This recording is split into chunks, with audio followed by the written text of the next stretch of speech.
I don't know if I need the microphone or not, but I'll call the meeting to order. Be patient with me. This is my first time in the hot seat.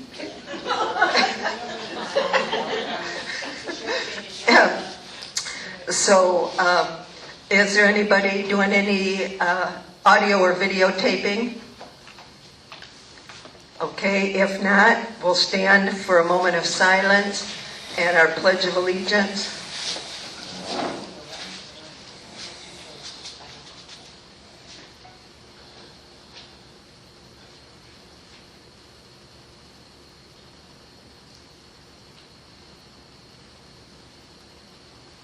Allegiance to the flag of the United States of America and to the republic for which it stands, one nation, under God, indivisible, with liberty and justice for all.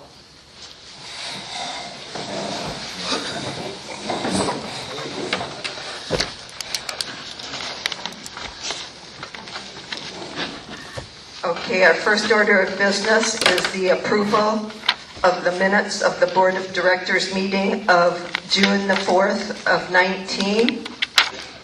Is there any corrections or any changes to the minutes? We noticed this morning, maybe it heavy. Okay, they got the June the 4th, call to order at 9 a.m. Those were actually the minutes for the 19th.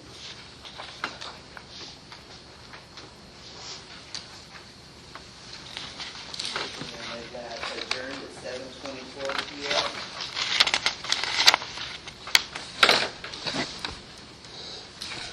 The June 19th are actually the ones for the report. And they got to start at 7 p.m. ending at 9:23 a.m. No. Because I yeah.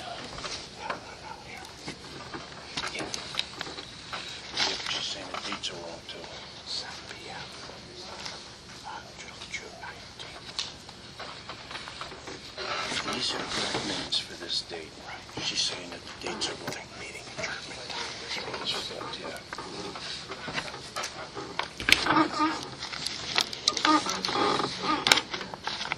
The ending minutes on both sets of minutes have been correct. We will research that and bring that back as an amendment. What's that, Ray? I'm sorry. On both the meetings for the June 4th, we'll check the video. The 9 a.m. start time, I believe, was actually 9:24. It was a quick meeting, but we'll verify that and bring it back as an amendment. The June 19th meeting, Wednesday, started at 7 p.m., and we will verify the end of that meeting. Looks like they're inverted, but we'll verify that and bring it back to the board for approval. So we'll skip the minutes approval today. Okay, we'll skip that part, and we'll get those verified. It's not just dates and time, it's also what was discussed on during that meeting on the 19th. Okay. We'll have him check out the minutes from those two meetings. That was at the clubhouse. Oh.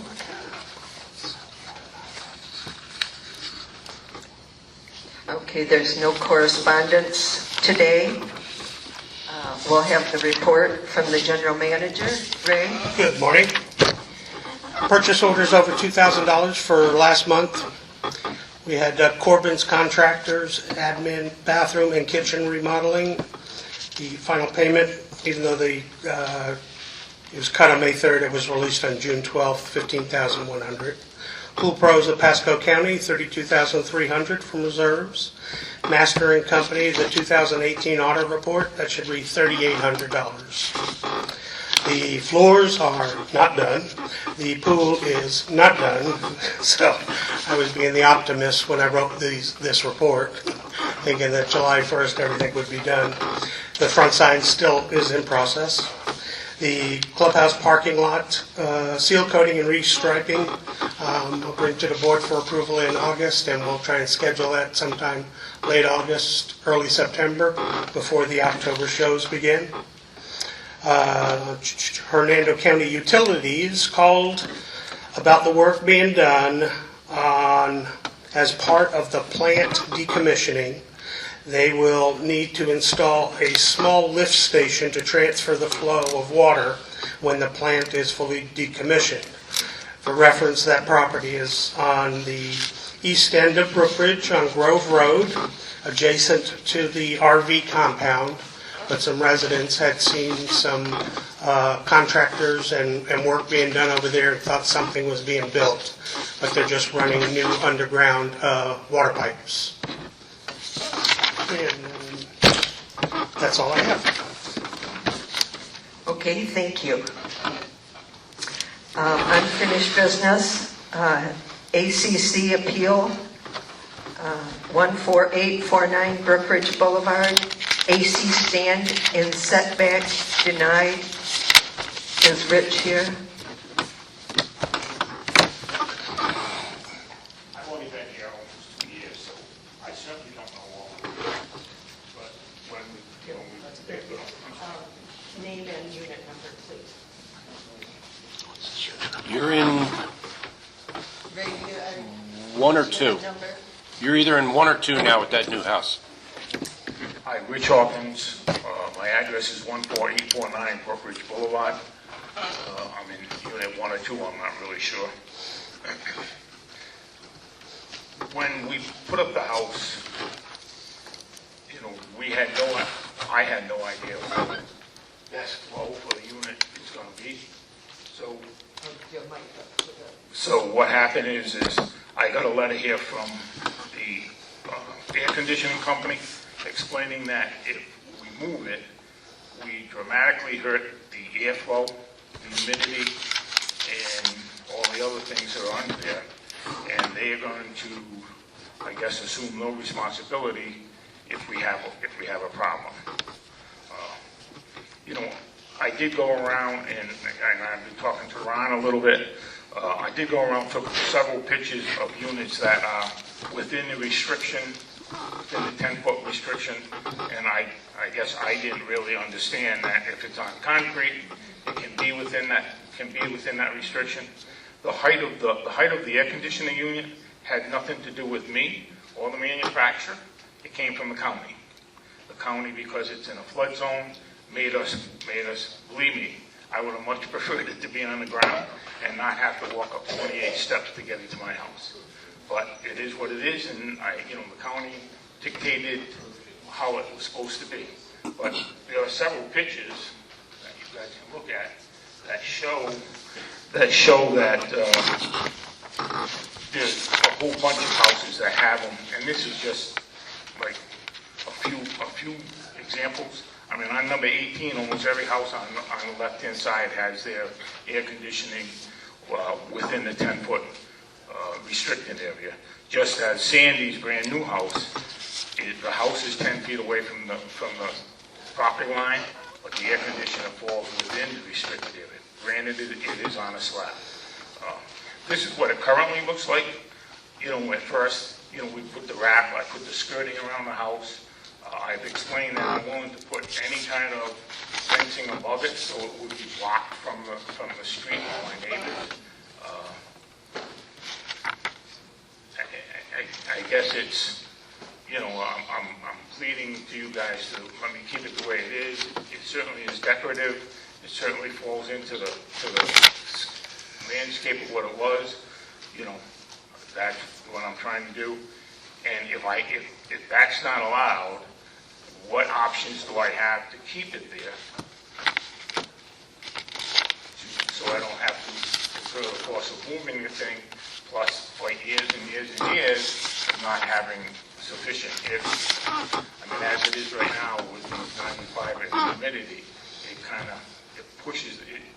Even though it's a brand new unit, there's days that, I got it set for 72 and it's 75 because it's not strong enough to pull it down at that 4 o'clock time. So that's my hope. It certainly wasn't done intentionally. I mean, I tried to do everything that was supposed to do. I just put sidewall down on the yard to make it presentable. I guess I didn't realize that the Brookridge Board overrules the county. So, I mean, there's a couple other issues that Greg and I have talked about that I've got to resolve only because it's in compliance with the county, but it's not in compliance with Brookridge. So, that's all I got. Thank you.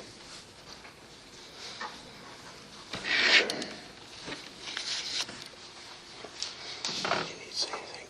If they need me to.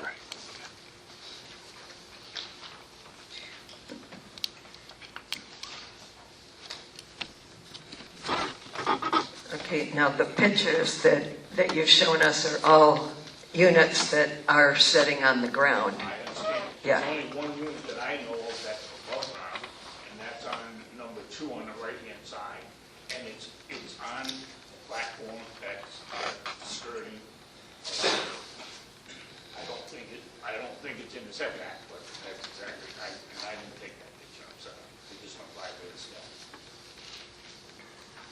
I didn't realize that concrete was okay, but wood or metal is not okay. I mean, I didn't make that decision. The air conditioner company, that's what they put in. Had I known that, I probably would have bought a 2-foot setting or 3-foot setting and put the air conditioner on top of that. To me, that would look worse than what that currently looks like. It would look sturdy. It was going to fall like concrete. Now, is there any chance that you could mount it? I called, I had the Acme Jerry came by yesterday, and he looked, and I showed him that, and I said, you know, is this something that we can do? He said, no, because that has to go way underneath the thing, it has to be welded onto the house. He says, and it's really not very efficient.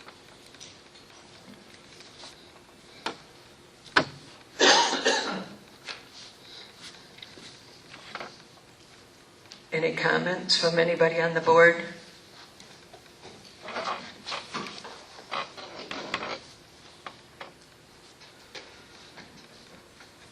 Because, in deference to Linda, I'm a senior member. I consider myself the senior member of the board since I've been on the board for 8 years. Just to clarify something, sir, sometimes our deed restrictions do not necessarily comply with county. There are certain things that we have to, but as a private community, there are decisions in our deed restrictions that we can make that are different than the counties, except for setbacks. That's etched in stone. So if you see something that you say, oh, well, the county says you can do this, we as a private community will not allow, like we don't allow, the county says you can have a stone landscaping, we don't allow it, or lava rock, we don't allow it. So that's the point. I can understand your dilemma, and I know that area was flooded back in 2012 during Debbie. We lost several houses there, and I would approve the variance considering the expense that it's going to cost you. We want to encourage people to move in here. We don't want to put obstacles in their way. So I, for one, would like to approve it if the rest of the board goes along with it. Yeah. And I know the difficulty with dealing with Acme homes. I have one. Well, Rich, as a general rule, the board does not approve variances for various reasons. In the past couple of years, we've had a couple of members that previous boards have approved variances, and it kind of bit us in the butt, went so much as almost going to the courts. So we strictly abide by our rules, and I'm aware of that you have been given a couple of options to use. I'm sure code enforcement has stopped you along the way and mentioned those changes that you could have done. I know it's a construction area, that's the handicap of this situation, because it's in the easement. So I would suggest to the board to give us 30 days to think about this, because like I said, I've been on the board for about 6 years now, and as a general rule, we don't approve variances for that reason. Otherwise, we'll be doing it all the time.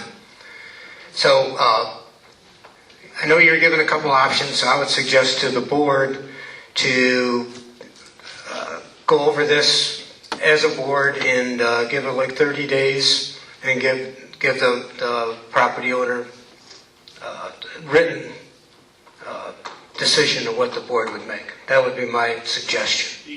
The options that were given, and yes, that there were options given to me, but each one of them is going to make the air conditioning unit not efficient. So all of it was 95 and 100 degrees. I would hate to think that I spent the amount of money that I spent there, and I'm going to have to put window air conditioning units in to keep the house cool. I have a question. I'm not real familiar with installations of air conditioners. This section back here, what is that? That is the hoses, the big hoses come out here, so they come out here and go straight down and then that way. So this is blocking, so if this wasn't here, you would see the big vents, but they're round now, they're plastic. That's what they put that in the coverage. It was really for that. Like I said, I would put lattice around the top of it so that, I could go right in here so that nobody couldn't see it.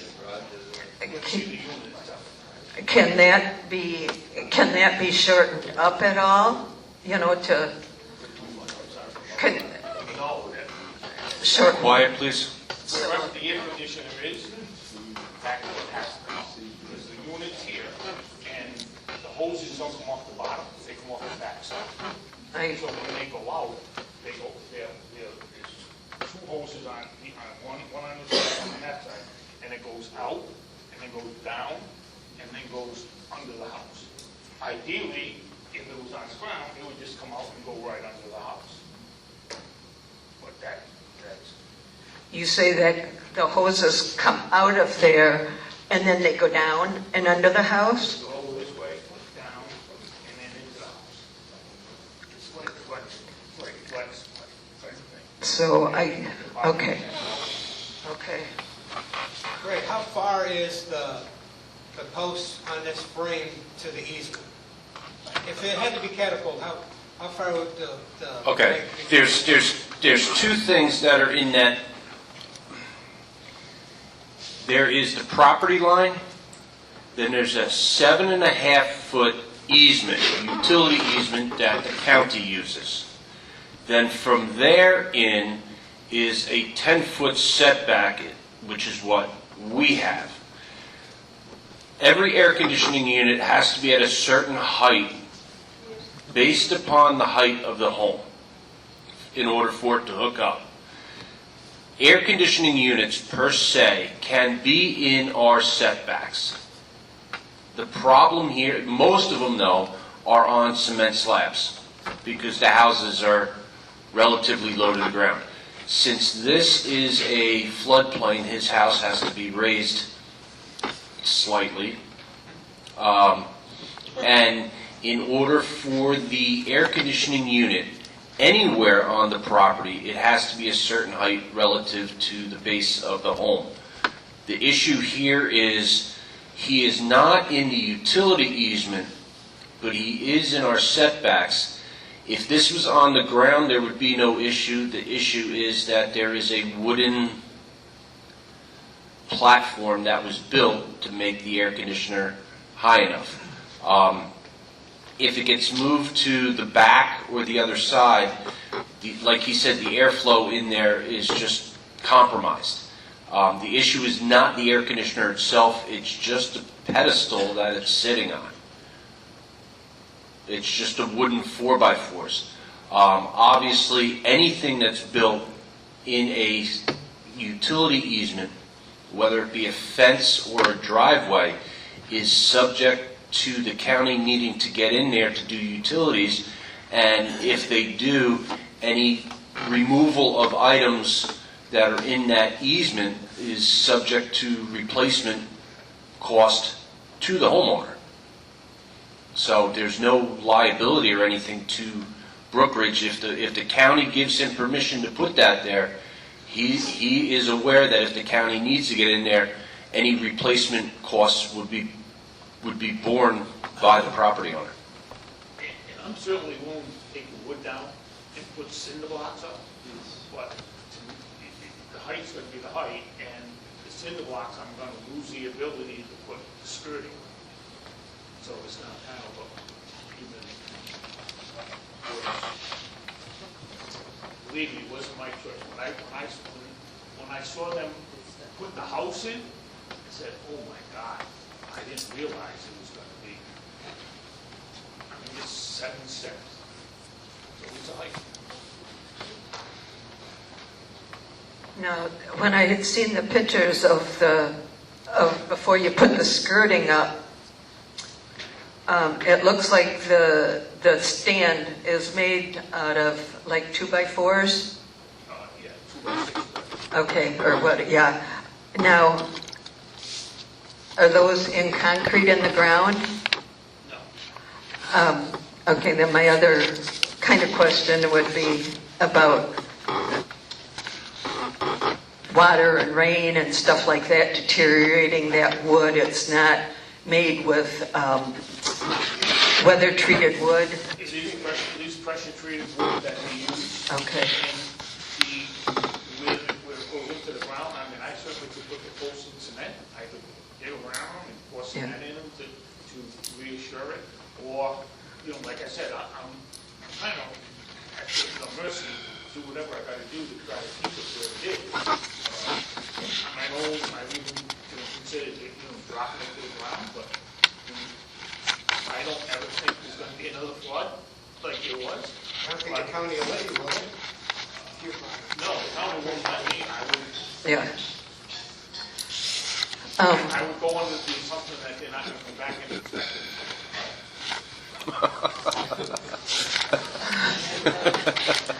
That would be my only option. If I put it into the back of the building, which is on the golf course side, which I would, so I could see the golf course, eventually going to the deck. On the other side, to me, it's not, it would look, it's not aesthetically pleasant. I put it where it would be out of the way. That's where, when they put the house up, and I think in their mind, when they built this thing, they didn't realize, because the first one that they put it in backwards. So going under their assumption, the air conditioner would have been on the right-hand side, not the left-hand side. But because I wanted the third bedroom in the back to have a door to walk to put to the deck, I flipped it and I put it on this side that it's currently on. Frank, any comments? I hear everybody saying about the cement blocks, and to me, that would be probably the answer. If it's on cement, it's on the ground, and not that it would be pleasing. I wouldn't necessarily want it at my yard like that, but I don't know if we have any choice here other than that, to make it pass. I would have thought that the installer would have put sonar cones in there and poured the cement in there to make a permanent fixture to hold the AC. Well, But if you're in, they dug down right away and put the posts in. but no concrete, No, and you're in a flooded zone. no.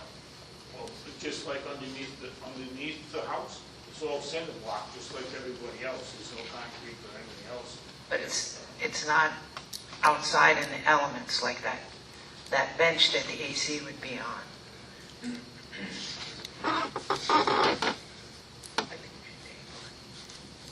I mean, if need be, I could pour a slab and put the wood on top of the slab, but it's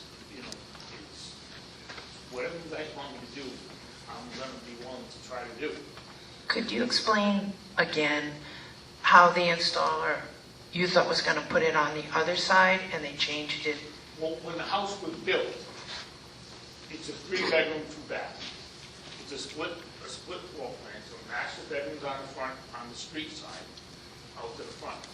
And the other 2 bedrooms are, one's on the right-hand side and one's basically on the left-hand side at the end. With a door, I added the door, so when I build the deck, I could walk that room and be right on the deck overlooking the golf course. Well, when they first got there to put it in, they were putting it with the door in the back was going to be in the front because they assumed I wanted the door to get out of the house into the garage, which I don't. So I made them stop. They had to pull it out, turn it around, and put it in the correct way. So, and I don't know this for sure, but I would assume, maybe I shouldn't assume, but I think that when they were building this thing, they felt that door would be in the front. Now, if you turn that whole thing around, it would put the duct on the right-hand side, not the left-hand side. What about the plans? Was that in the plans to put the AC on the other side or this side? See, the plans that were submitted to you guys, they don't have a location on it. There's no location of the air conditioner on the plan, which I found very strange. I didn't see the plan. Acme submitted it to you guys.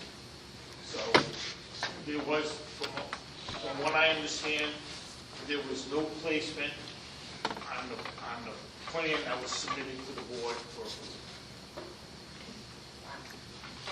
Greg? Yeah, when plans are submitted to the ACC, generally speaking, air conditioning units are not part of that plan because air conditioning units per se can be in setbacks, as well as landing and stairs for ingress, egress, stuff like that. So they were not in the plans. When these homes are engineered and designed, they're designed with a certain placement and airflow with the ducting and stuff like that. So having an air conditioning unit per se in the setbacks is not an issue. Unfortunately, here it has to be raised because of the level of the house. So technically, the only thing that's quote-unquote illegal is the base that it's sitting on. So no matter what the base is made out of, whether it's wood or cinder block or whatever, that's what needs to be, or that's what the variance would need to be for, not the air conditioning unit itself. It's just for the stand that it's sitting on, whether it's made out of block or concrete or wood.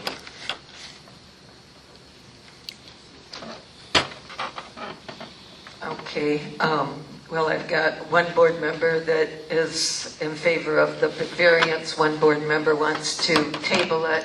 Ann and Frank, what are your feelings? I was thinking tabling it for 30 days, but the next meeting is, we don't have any meetings in August. July, I think. So when will we table it to? This isn't a motion vote, this is an appeal, so the board would just simply notify the owner of the results of the appeal within 30 days in writing. Ann, what are your feelings? I'm with tabling it 30 days and notifying Mr. Hawkins by mail. Okay, we've got a motion. No, you don't. No motion. Okay. We'll get back to you. We'll just table it We'll get back to you. and get back with you, Rich. And as that letter states, if we move it, they're not going to be responsible for any shortfalls in that air conditioning. So who's that responsible for? Okay. Okay, we'll get back with you on it. Thank you. Okay. Any report, directors, committee reports? I have a finance committee. And the other week I said I had one person, and now I have 6, and I'm very happy. I hope Peter, he'll be the only man in the group. I have 5 ladies, and they're willing to work and see what we can do about getting a budget that's viable and passable. We know we have to, it is projected that we will have to go up on the assessment, but we're going to work hard to make sure that it's palatable for everybody. So I appreciate the ladies that came forward. One of my members, Tom, had to withdraw, but he is my silent advisor. Tom Wellington, you know him. So our next meeting is next Friday, the 12th, at 1 o'clock in the admin building, in the conference room. If any of the membership wants to come and sit in and see what we're doing, they're more than welcome. And I appreciate Nutter for coming in as a member of the board, sitting in on our meeting Friday. Thank you.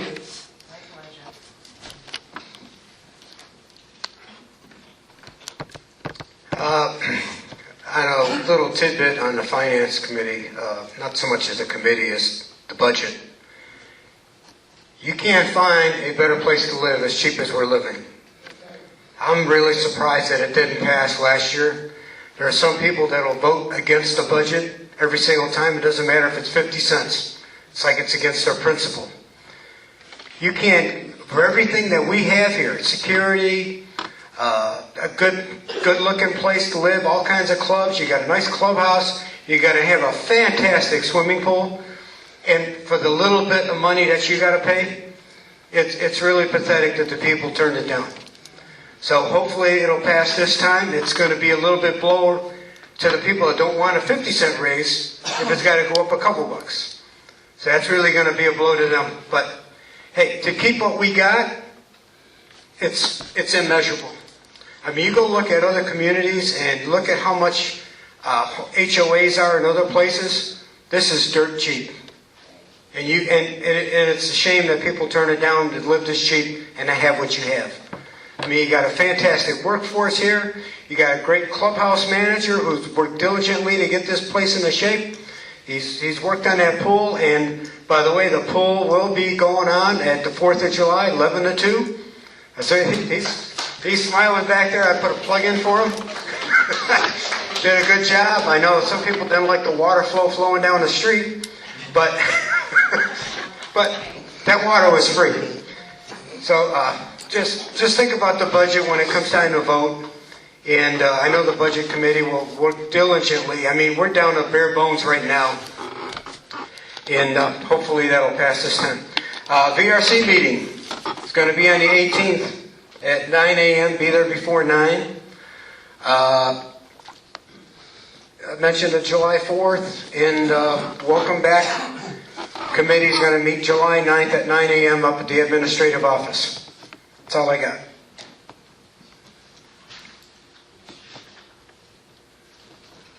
Ann, you get anything? Great. We did a walk through the RV lot again yesterday. 2.5 hours in the hot sun. Had 2 new volunteers come, and I had another. excuse me. I had another volunteer this morning. So we're getting volunteers to start coming. Ken Walls is filling in for Jim Snyder for the summer, and he is going to make notifications to the people that are in violation down there. And after that, if it doesn't get corrected, the violations are going to be turned over to the code enforcement to expedite the corrections.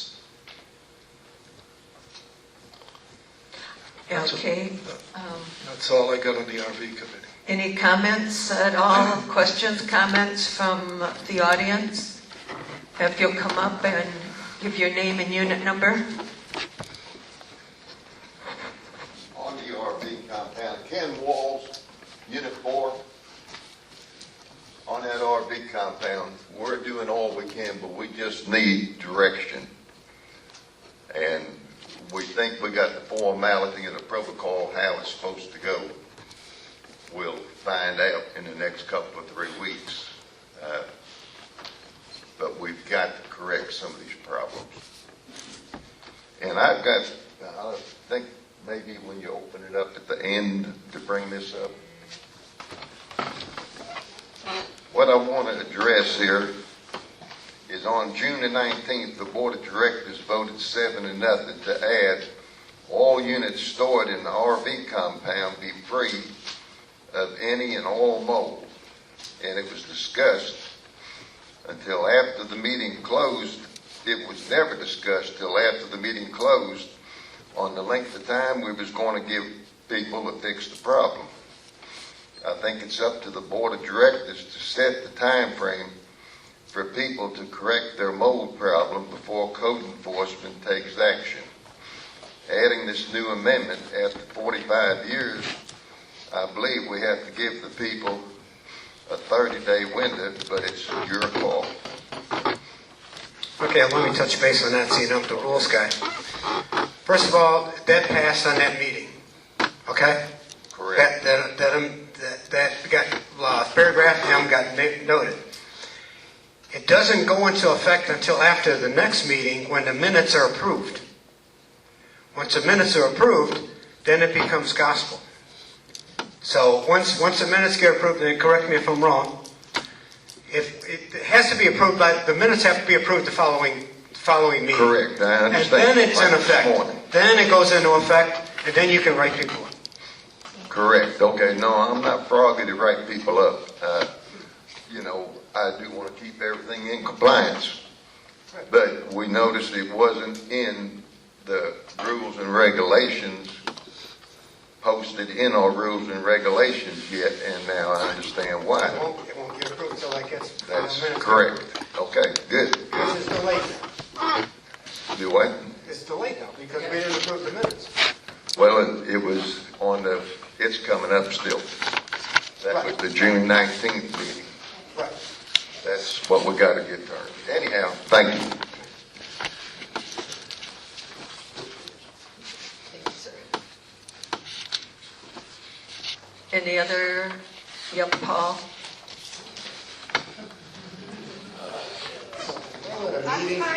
Grumble, grumble, grumble. Paul Harrison, Unit 4. I was at the meeting at the clubhouse, golf clubhouse, on the 19th. The meeting started at 7 and ended at 7:24 because I looked at the clock. But according to this gentleman, it wasn't correct. But that's when they adjourned the meeting. The second thing I have to say is, I was a snowbird for 13 years. We owned a house in High Point during that period of time.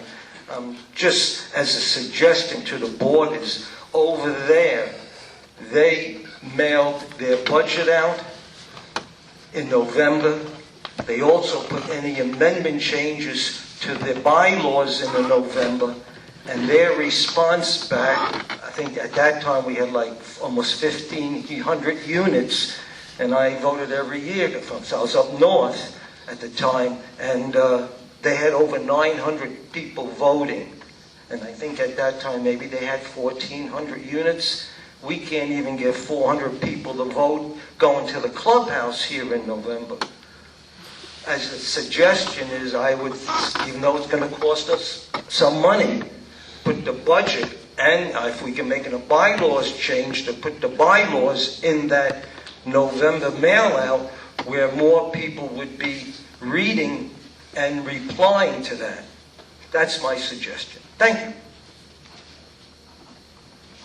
Thank you. Anybody else got any? Yep, Britt.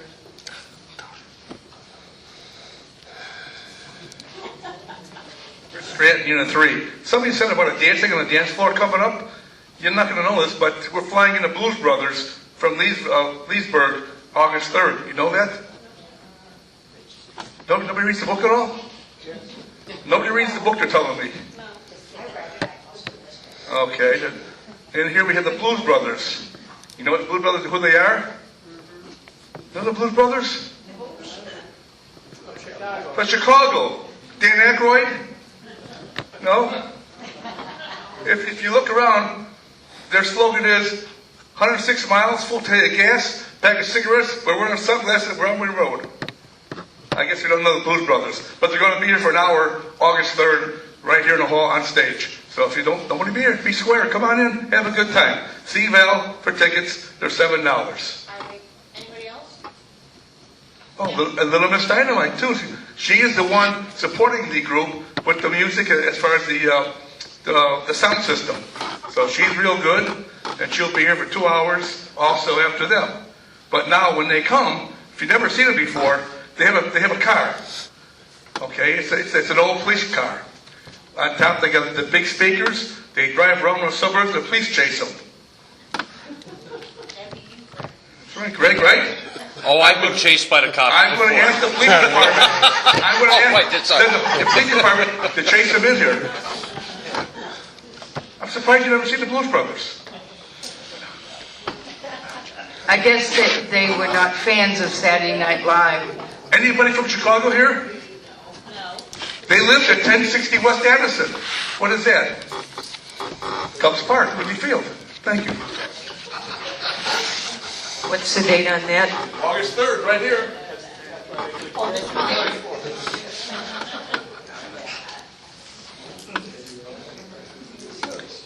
Any other comments, questions, anything from the audience? If not, I'll entertain a motion to adjourn. Motion to adjourn. And seconds, motion. All in favor? Motion carried, a meeting adjourned.